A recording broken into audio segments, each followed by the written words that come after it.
بسم اللہ الرحمن الرحیم۔ السلام علیکم۔ صبر سے رحمت کا انتظار کر، جو چیز تیرے لیے ہے تیرے لیے ہی ہے اور دیر حکمت پر مبنی ہوتی ہے۔ لوگوں سے ملتے وقت اتنا مت جھکو کہ اٹھتے وقت سہارا لے کر اٹھنا پڑے۔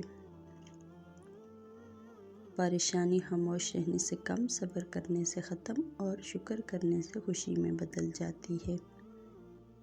دین میں اگر جبر ہوتا تو رسول صلی اللہ علیہ وآلہ وسلم پہ کچرا پھینکنے والی عورت سب سے پہلے ذبح ہوتی۔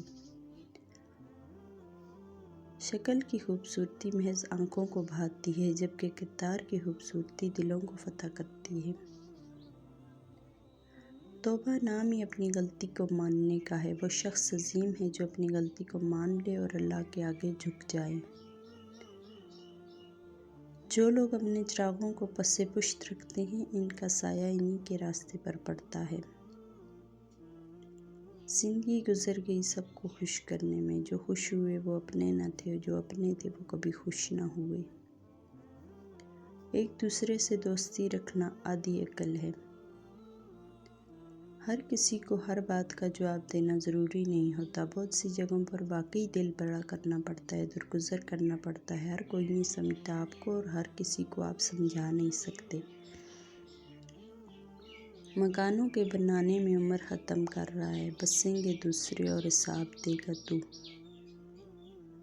مولا علی نے فرمایا، اگر جاہل خاموش رہتے تو لوگوں میں اختلافات نہ ہوتے۔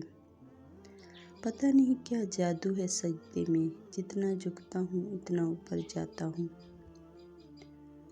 رکاوٹوں اور مشکلات کے لیے پریشان مت ہو، ان کے پیچھے بہت حکمتیں ہوتی ہیں۔ یہ آپ کا راستہ نہیں روکتی بلکہ بہترین راستے پہ لے جانے کے لیے آتی ہیں۔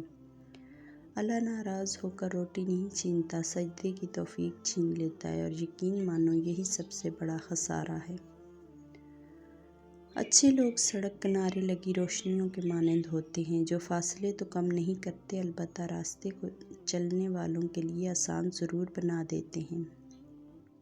توبہ کرنا آسان ہے، مشکل تو گناہ چھوڑنا ہے۔